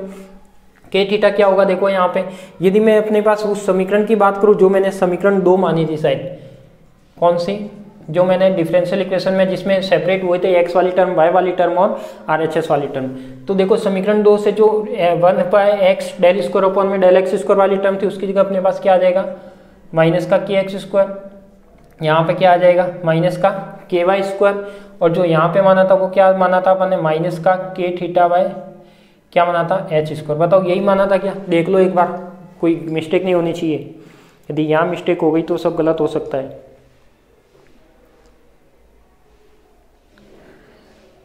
बताओ यही माना था। अब मैं क्या करता हूँ, यहाँ पे देखो के एक्स की वैल्यू आपके पास आ गई, कहाँ से आई, ये एन पाई बाई ए। के वाई की वैल्यू कहाँ आई आपकी, के वाई की यहाँ पे आ गई, तो मैं लिख सकता हूँ कि के एक्स कितना है आपके पास एन पाई बाई ए, और ऐसे ही के वाई कितना है आपके पास एम पाई बाई ए। ठीक है, अब ये यदि मैं यहाँ पे रख के इसका स्क्वायर करता हूँ तो माइनस माइनस तो प्लस हो जाएंगे दोनों, तो ये क्या हो जाएगा अपना एन पाई बाई ए, ठीक है, प्लस एम पाई बाई ए। मतलब इसमें क्या लिया, यदि माइनस कॉमन ले लो, माइनस कॉमन ले लो तो ये के एक्स स्क्वायर प्लस के वाई स्क्वायर ये प्लस हो जाएगा, तो माइनस माइनस हट जाएगा, तो ये क्या हो जाएगा अपने पास माइनस का के थीटा अपॉन में एच स्क्वायर। ठीक है, ये भी क्या हो जाएगा आपका प्लस। तो देखो इसमें क्या क्या कॉमन आ सकता है, पाई स्क्वायर अपॉन में ए स्क्वायर कॉमन आ सकता है, तो ये क्या बचेगा अपने पास पाई स्क्वायर और ए स्क्वायर आ गया, तो ये क्या बचेगा एन स्क्वायर प्लस का m square is equal to क्या है आपका के थीटा। क्या मैं इसको अपॉन में एच स्क्वायर, के थीटा की मैं वैल्यू निकालने के लिए क्या ऐसे लिख सकता हूँ, क्या पाई स्क्वायर यानी H square pi square upon में ए स्क्वायर, और ये क्या हो जाएगा एन स्क्वायर प्लस का, सही है क्या बताओ? समीकरण नंबर दे तो कितना दे 11, बताओ सही है क्या? मिस्टेक की है? हाँ मिस्टेक की है, बिल्कुल मिस्टेक की है। मिस्टेक ये की है कि देखो दोनों की वैल्यू मैंने सेम ही रख दी। के वाई क्या था यहाँ पे बी था, के वाई क्या था बी था, ये क्या हो जाएगा आपका बी हो जाएगा, तो ये हो जाएगा आपके पास देखो क्या कॉमन आएगा, केवल पाई स्क्वायर कॉमन आएगा, तो ये हो जाएगा आपके पास एन स्क्वायर अपॉन में a square plus m square upon में बी स्क्वायर, और इधर क्या रहेगा के थीटा अपॉन में एच। तो के थीटा की वैल्यू यहाँ से क्या लिख सकते हो आप एच स्क्वायर पाई स्क्वायर, ये आ जाएगा अपने पास n square a square plus m square b square, ये आपका क्या होगा के थीटा होगा। तो इसको मैं नंबर दे देता हूँ 11। तो यहाँ तक किसी को डाउट?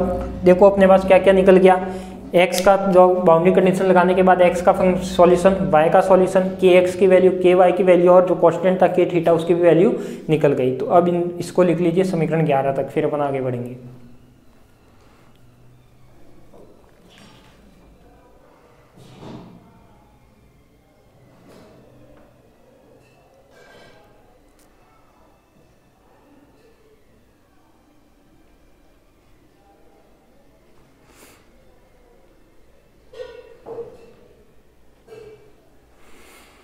इस साइड का तो हटा दो।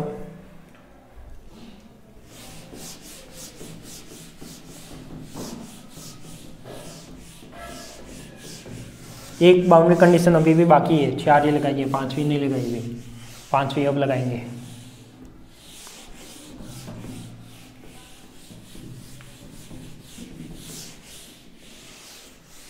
तो समझ में आ रहा है डेरिवेशन आपको? आ रहा है या नहीं आ रहा? अब अपन को क्या करना है, देखो के थीटा आ गया, के एक्स आ गया, के वाई आ गया। क्या मैं ये के थीटा की वैल्यू समीकरण में रख सकता हूँ क्या? इसको मैंने देखो इसको 10, इसको तो आप दे दो 11 और इसको दे दो आप 12। तो क्या मैं इस समीकरण 12 में के थीटा की वैल्यू रख सकता हूँ समीकरण 11 में? तो ये क्या आ जाएगा आपके पास समीकरण 11 से थीटा एक्स वाई टी किसके इक्वल आएगा आपके पास A1 A2 और C sine n pi by a x sine m pi by b y. वहाँ पे y लिखना भूल गई क्या, x और y, ये x है और यहाँ पे क्या है y है, y है। और यहाँ पे क्या आ जाएगा ई की पावर, यानी एक्सपोनेंशियल में लिख सकता हूँ ई को, और ये जो माइनस है तो ये माइनस मैंने बाहर ले लिया। के थीटा की वैल्यू क्या है, एच स्क्वायर पाई स्क्वायर, और ये क्या आ जाएगा आपका n square a square m square b square, और साथ में क्या था आपका जो क्या था के थीटा। यहाँ पे अपन ने कैपिटल टी थोड़ी लिया था, कैपिटल टी नहीं था, ये स्मॉल टी था, ठीक है, क्योंकि कैपिटल टी का तो फलन है ये, तो ये क्या था आपका स्मॉल टी, तो यहाँ पे क्या आ जाएगा आपका स्मॉल टी। तो ये आपका क्या हो गया। अब देखो ये a1 a2 cos c constant है, क्या मैं इसको तीनों को अलग से एक कांस्टेंट मान सकता हूँ क्या, a1 a2 c क्या मान सकता हूँ मैं a n m। तो ये क्या हो जाएगा आपका theta x y t is equal to a n m sine n pi by a x sine m pi by b by, और ये क्या हो जाएगा आपका exponential minus h square pi square n square by a square plus m square by b square, और ये क्या हो जाएगा टी। यहाँ तक किसी को कोई डाउट नहीं होना चाहिए। तो अपन बस थोड़ा सा और बचा है डायरेक्शन, फिर उसके बाद इसको कंप्लीट करेंगे। ये समीकरण नंबर क्या आ गया आपके पास 13। किसी को कोई डाउट यहाँ तक, लिखिए इसको।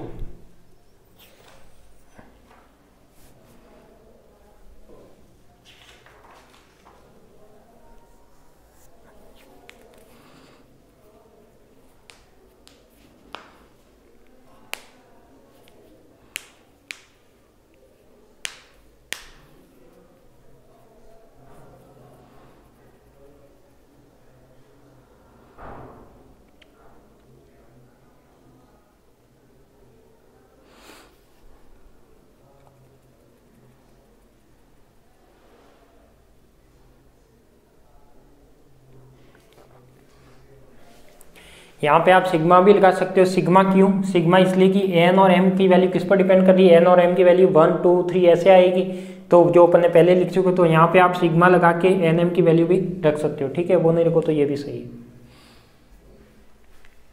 क्योंकि सिग्मा लगाने में और कन्फ्यूजन पैदा हो सकता है आपका, क्योंकि डेरिवेशन पहले से ही लेंथी है। चले आगे, बताओ चले क्या। तो आप लिख लो समीकरण 13 में उपस्थित नियतांक, समीकरण 13 में उपस्थित नियतांक ए एन एम का मान, समीकरण 13 में उपस्थित नियतांक ए एन एम का मान पंचम परिसीमा प्रतिबंध, पंचम परिसीमा प्रतिबंध एवं क्रोनिकर डेल्टा के द्वारा परिभाषित किया जाता है। ए एन एम का मान पंचम परिसीमा प्रतिबंध एवं क्रोनिकर डेल्टा फलन के द्वारा ज्ञात किया जाता है, परिभाषित मत लिखना, ज्ञात किया जाता है।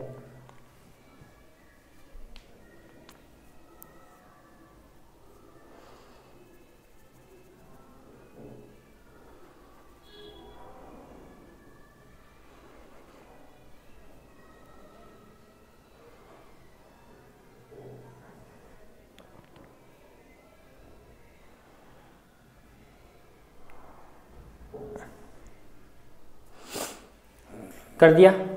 चलो अब मैं पांचवी बाउंड्री कंडीशन क्या लगाता हूँ, पांचवी बाउंड्री कंडीशन लगाता हूँ कि जो t इज इक्वल टू 0 पर, t इज इक्वल टू 0 यानी जो प्रारंभिक केस था उसमें लिख लेना कि जब प्रारंभिक केस होता है तो उसमें क्या जो प्लेट मानी थी वो एकदम उसमें बिल्कुल टेम्परेचर था नहीं, ऐसी बात नहीं थी, उसमें कुछ ना कुछ टेम्परेचर जरूर था। यानी वहाँ पे क्या होगा, जब t इज इक्वल टू 0 पर यानी प्रारंभिक समय की बात करें तो उसमें जो थीटा होगा वो क्या होगा, x और y का फलन होगा ही होगा, यानी उसका जो कुछ ना कुछ टेम्परेचर रहेगा ही रहेगा। तो वो टेम्परेचर क्या रहेगा आपके पास, क्या रहेगा आपके पास, मान लेता हूँ मैं इसको, क्या मान लो थीटा नॉट एक्स वाई, ठीक है। तो ये टेम्परेचर रहेगा small t is equal to 0 पर। क्या मैं ये वैल्यू, ये बाउंड्री कंडीशन यहाँ पे लगाऊंगा तो क्या आएगा बताओ, थीटा एक्स वाई आ जाएगा। बताओ यहाँ लिख सकता हूँ, यहाँ थीटा नॉट लिखो या थीटा लिखो, एक ही बात है, मैं बार बार थीटा ना लिख के थीटा एक्स वाई लिखूंगा, ठीक है। यहाँ पे देखो अपने पास क्या आ जाएगा, टी 0 हो जाएगा, ए एन एम अपने पास ऐसे का ऐसे। यहाँ पे देखो जब t की वैल्यू 0 करोगे तो e एक्सपोनेंशियल की पावर यानी e की पावर 0 हो जाएगा, और e की पावर 0 क्या देता है 1। तो क्या मैं इसको ऐसे लिख सकता हूँ, sine n pi by x sine m pi by b y. क्या ये इसका सॉल्यूशन होगा, क्या ये इसका सॉल्यूशन होगा क्या, बताओ। बिल्कुल होगा। तो इसको मैं नंबर देता हूँ कितना, 14। अब मैं क्या करूँ, यहाँ पे अपन इसको सॉल्यूशन करने के लिए क्रॉनिकल डेल्टा की टर्म में लाने के लिए कुछ अलग सा कोशिश करते हैं। तो उसमें देखो जब क्रॉनिकल डेल्टा अपन को लाना है तो कुछ इसमें चेंजेज होगा। चेंज कैसे होगा कि ये तो क्या आ गया अपना समीकरण नंबर 14। अब मैं समीकरण में कुछ मल्टीप्लाई करूंगा, तो मल्टीप्लाई किसका करूंगा, यदि जो आपने पहले डेरिवेशन पढ़े तो आपको ध्यान होगा, नहीं पढ़े तो आपको ध्यान लगाना होगा। तो देखो यदि मैं डेरिवेशन के लिए करता हूं तो ये क्या हो जाएगा, 0 से a 0 से b sine n dash pi upon में a sine m dash pi upon में b से और साथ में dx dy, यानी एक पूरे इंटीग्रेशन से मैं मल्टीप्लाई कर रहा हूँ दोनों साइड में, किसमें, समीकरण 14 में। तो देखो क्या आएगा, यानी दोनों पक्षों में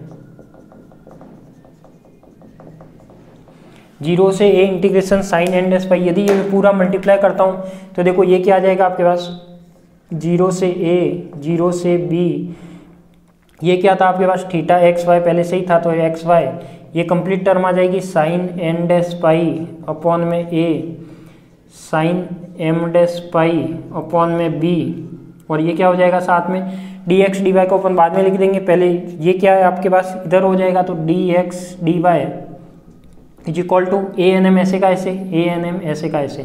देखो दोनों साइड मल्टीप्लाई करना है, तो ठीक है इस साइड किया अपन ने तो ये टर्म आ गई। अब इस साइड करोगे तो देखो क्या आएगा, पहले मैं इंटीग्रेशन या a-n-m को बाहर ले लूँ, कांस्टेंट है तो ये क्या हो जाएगा 0 से a 0 से b, एक टर्म तो क्या है आपके पास साइन n पाई a, और एक मल्टीप्लाई किससे हो रहा है sine n dash pi upon a हो रहा है। ऐसे ही अपने पास जो इसके आगे टर्म आएगी वो क्या आएगी आपके पास साइन, इसको मैं लिख सकता हूँ अलग अलग करके बाद में लिख लूँगा, sine m pi by a और sine m dash pi upon में b, क्या इसको मैं ऐसे लिख सकता हूँ, और साथ में dx और dy। बताओ लिख सकता हूँ क्या, ये टर्म अपने पास क्या रहेगी, ये x आ जाएगा, यहाँ पे m पाई के साथ क्या आ जाएगा y आ जाएगा। यहाँ तक किसी को कोई डाउट, क्या मैं इसको ऐसे लिख सकता हूँ, दोनों साइड में मल्टीप्लाई करने के बाद समीकरण 14 के बाद 15 आ जाएगी। फिर अपने पास एक क्रॉनिकल डेल्टा का फंक्शन होता है, बताओ याद है क्या आपको, इंटीग्रेशन की वैल्यू देता है वो।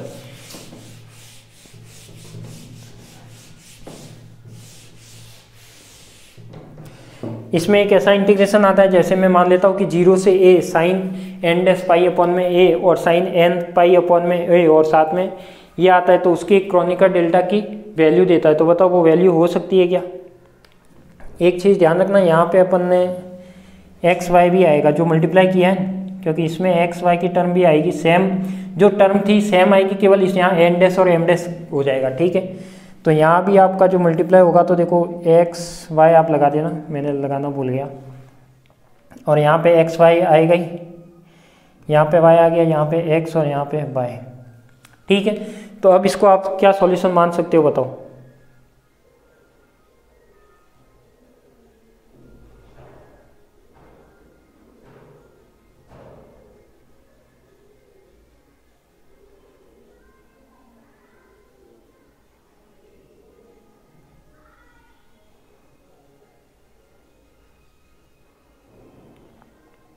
अरे भाई ये बताओ कैसे मान सकते हो। देखो इंटीग्रेशन में लिख देता हूँ कि कौन सा इंटीग्रेशन होगा। देखो 0 से a sine n pi upon में a x और sine n dash pi upon में a x, यदि कोई इस टाइप का इंटीग्रेशन होता है तो वो वैल्यू देता है a del n m. N m क्या है यहाँ पे क्रॉनिकल डेल्टा है। देखो यहाँ पे एन एन डैश है तो फिर यहाँ भी क्या आ जाएगा आपका एन एन डैश, और क्रॉनिकल डेल्टा में जब n is equal to n dash होगा तो वो क्या होगा 1 देगा, बाकी क्या देगा 0। ऐसे ही अपना जो दूसरा समाकलन आएगा वो क्या आएगा 0 से b sine m pi upon में b y sine m dash pi upon में b y d y is equal to क्या आ जाएगा b/2 और डेल n और सॉरी m और m डैश, क्या आएगा आपका m और m डैश। तो देखो यहाँ पे जो टर्म आएगी वो क्या आ जाएगी, इस साइड का जो इंटीग्रेशन था उधर तो क्या हो जाएगा आपका, ये टर्म तो ऐसे की ऐसे रहेगी, तो ये टर्म तो आपकी क्या रहेगी ऐसे की ऐसे, 0 से a रह गया, 0 से b रह गया, साइन सॉरी थीटा भी आएगा, theta x y sine n dash pi upon में a x sine m pi upon में b y is equal to, देखो ए एन एम ऐसे का ऐसे, तो ए एन एम ऐसे का ऐसे, और ये क्या हो जाएगा a by two del n dash और b by two del m m dash, यही होगा। क्या मैं यहाँ पे क्रोनिकर डेल्टा की डेफिनेशन से ये लिख सकता हूँ? क्रोनिकर डेल्टा क्या कहता है? क्रोनिकर डेल्टा ये कहता है कि अपने पास जो एन होता है वो एन डैश होता है, m is equal to m dash होता है। यदि एन, तब तो ये क्या होते हैं, n is equal to n dash होता है तो 1, m is equal to m dash होता है तो 1, और यदि n is equal to not n dash होता है तो 0, m is equal to not m dash होता है तो 0। इस टाइप का क्रोनिकर डेल्टा वैल्यू देता है। तो ये क्या आ जाएगा आपका 0 से ए 0 से बी थीटा एक्स वाई, ये हो जाएगा आपका sine n dash pi upon में ए, ठीक है। यानी यहाँ पे देखो जो एन इज इक्वल टू क्या है आपके पास एन डैश है, और एम इज इक्वल टू क्या है एन डैश, तो इसको मैं ऐसे लिख सकता हूँ साइन एन पाई ए एक्स और साइन एम पाई बी, क्या मैं लिख सकता हूँ, और इज इक्वल टू क्या आ जाएगा आपके पास ए एन एम आ जाएगा, और इज इक्वल टू क्या हो जाएगा आपके पास 1 और 1। अब अपन को वैल्यू किसकी निकालनी है आपको, ए एन एम की। तो देखो ए एन एम की वैल्यू निकल गई क्या, सॉरी एक टर्म 2 टर्म तो अपन लिखना भूल गए।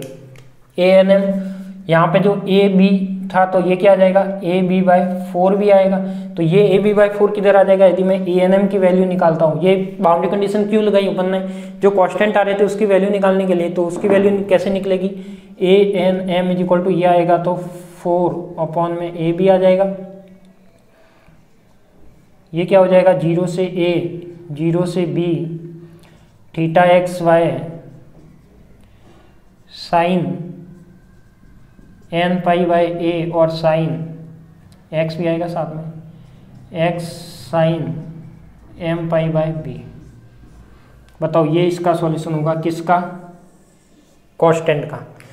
तो क्या ये सॉल्यूशन सही है, 13 14 15 16, तो ये इसका क्या हो जाएगा कंप्लीट सॉल्यूशन होगा 4 अपॉन में ए बी इंटीग्रेशन फिर साइन एम पाई एक्स और sine m pi by d x और d y, sorry d x और डी वाई वापस भूल गए अपन, डी एक्स और डी वाई यहाँ भी आएगा, ठीक है। ये डी एक्स यहाँ पे देखो मैंने ये तो ठीक है, यहाँ ये जो डी एक्स डी वाई था ये साथ में ही चलेंगे, तो यहाँ पे भी क्या आएगा आपका,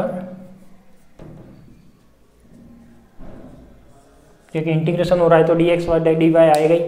तो ये आपका क्या आ गया 2D में विसरण समीकरण का हल आ गया था। हल के बाद अपन ने बाउंड्री कंडीशन लगाई, और बाउंड्री कंडीशन लगाने के बाद ये अपने जो कांस्टेंट की वैल्यू आई वो क्या आई 4 अपॉन में ए बी 0 से ए 0 से b.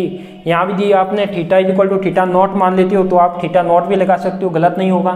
Theta is equal to theta not मानते हो तो यहाँ थीटा नॉट भी लगा सकते हो और ये टर्म आ जाएगी। तो इस तरीके से क्या हो गया अपना विसरण समीकरण का सॉल्यूशन हो गया, ये उसका कांस्टेंट की वैल्यू निकल गई। यानी ए एन एम कांस्टेंट था, किसका इक्वल होगा 4 अपॉन में ए बी 0 से ए 0 से b theta x y sine n pi x sine m pi b, ठीक है। तो इसको आप लिख दीजिए, ये अपना डेरिवेशन यहाँ पे क्या हो जाता है कंप्लीट हो जाता है। लेंथी जरूर है पर मैंने इतना स्लो प्रोसेस से समझाया कि आपको एक एक स्टेप समझ में आनी चाहिए, ठीक है।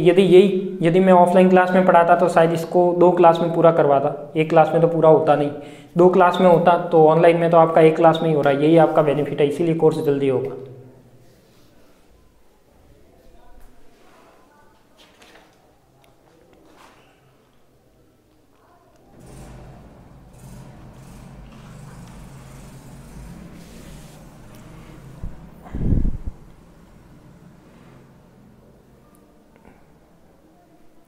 लिख दिया तो एक बार लिख दो, फिर मैं आपको इस पूरे डेरिवेशन का एक संक्षिप्त में बता देता हूँ सार कि आपको याद कैसे रखना है,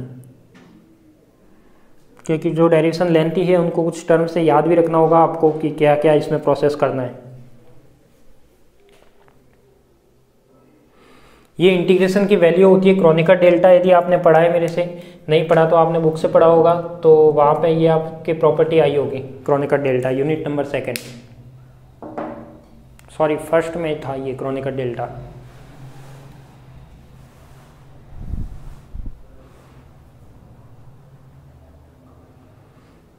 लिख लिया। उसके बाद लिखिए समीकरण 16 के द्वारा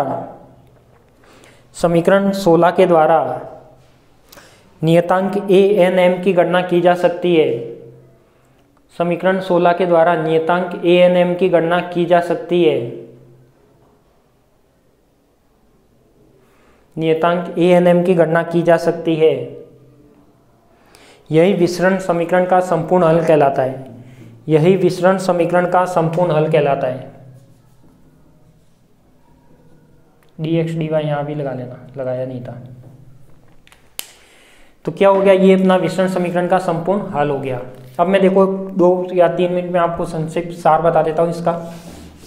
यदि आप इसको 3D में निकालते तो इसका रिजल्ट क्या आता बताओ। यदि ये तो मैंने 2D में निकाला, यदि आप इसको 3D में निकालते तो क्या आता, यहाँ पे एक टर्म और बढ़ जाती, ए कौन सी बढ़ जाती, c/2 डेल m हो गया, m हो गया, तो और कोई p या q वाली टर्म आ जाती, और यहाँ पे रिजल्ट क्या आता, 8/a/b/c 3 इंटीग्रेशन आ जाती, 0 से a 0 से b और 0 से c, और 3 टर्म आ जाती। तो वो क्या होता आपका 3D में निकालते, यानी कार्टेशियन कोऑर्डिनेट यदि 3D में होता तो। ठीक है, अब देखो पूरी डेरिवेशन में मैंने क्या क्या किया। पूरी डेरिवेशन में मैंने क्या क्या किया। फर्स्ट विसरण समीकरण को लिखा था मैंने। ठीक है, क्या किया था, विसरण समीकरण को कार्तीय निर्देश तंत्र में लिखा। क्या किया, कार्तीय निर्देश तंत्र में लिखा। ठीक है, ये आप लिख सकते हो, कोई बड़ी बात नहीं है। सेकंड क्या किया, इसके बाद मैंने वेरिएबल को सेपरेट करके चरों की पृथक्करण विधि लगाई, यानी चरों को सेपरेट करके क्या लगाई, पृथक्करण विधि लगाई। अब पृथक्करण विधि आपको ध्यान देनी चाहिए। अब इसमें भी मैं लिखूँ तो क्या करना है, सबसे पहले पृथक्करण करने के लिए कोऑर्डिनेट को अलग अलग करना है, यानी निर्देशांक को अलग करना। क्या करना, निर्देशांक को अलग अलग करना। ठीक है, फिर उसमें क्या करना है, निर्देशांक को अलग करने के बाद तीनों निर्देशांक का भाग लगाना, यानी निर्देशांक का भाग लगाना। जब निर्देशांक का भाग लगाओगे, जब तीनों कोऑर्डिनेट क्या हो जाएंगे, सेपरेट हो जाएंगे, फिर उसको क्या करते हैं, किसी नियतांक के तुल्य मानते हैं। किसी नियतांक के तुल्य मानना, ये चरों की पृथक्करण विधि के स्टेप है। अब इसमें क्या होगा, विसरण समीकरण को कार्तीय निर्देश तंत्र में, थर्ड हो गया आपके पास चरों की पृथक्करण विधि लगाई। उसके बाद मैंने क्या किया, चरों की पृथक्करण विधि से क्या निकाला, इसका सॉल्यूशन निकाला था। तो सॉल्यूशन निकाला, उसमें नियतांक क्या क्या माने थे, माइनस का kx², माइनस का ky² और माइनस का kθ/h², यही माने थे तीनों नियतांक। इससे आपका क्या आया, कंप्लीट सॉल्यूशन आया था विसरण समीकरण का। क्या आया था, विसरण समीकरण का हल आया था। किसमें, कार्तीय निर्देश तंत्र में। इनको सेपरेट करने के बाद, चरों की पृथक्करण विधि लगाने के बाद, फिर अपन ने क्या किया, ये सब कांस्टेंट आए थे, उनकी सॉल्व करने के लिए अपन ने क्या लगाई, परिसीमा प्रतिबंध लगाया। परिसीमा प्रतिबंध लगाए। क्या लगाए, परिसीमा प्रतिबंध। ठीक है, जब परिसीमा प्रतिबंध कितने लगाए, देखो फर्स्ट लगाया अपन ने x = 0 पर, सॉरी स्मॉल x = 0 पर, कैपिटल X 0 होता है, यहाँ से x निकला था। तो रिजल्ट जो फाइनल x का आया था वो कहाँ से आया था, 0x = 0 पर जो फाइनल रिजल्ट आया था वो यहाँ से आया था। थर्ड बाउंड्री कंडीशन क्या लगाई, y = 0 पर, कैपिटल Y = 0, और फोर्थ क्या लगाई थी, कैपिटल Y = b पर, कैपिटल Y = 0। 5 बाउंड्री कंडीशन क्या लगाई कि t = 0 पर क्या होता है, थीटा एक्स वाई होता है, वो क्या होगा, θ0 XY। ये 5 बाउंड्री कंडीशन आपको याद रखनी होगी। मतलब ये 4 तो आपको याद आ जाएगी, पर ये याद रखना थोड़ा इंपॉर्टेंट रहेगा। ठीक है, क्योंकि इसके बिना सॉल्यूशन नहीं होगा। तो ये क्या किया, 5 बाउंड्री कंडीशन लगा दी। ये सब स्टेप लिख रहा हूँ मैं।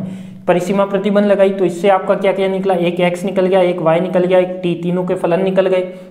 बाउंड्री कंडीशन निकाली, तो फिर अपन ने क्या किया, ये सब वैल्यू निकालने के बाद इसको एक संपूर्ण हल में लिख दिया, θ/x/y/t के फॉर्म में लिख दिया इसको।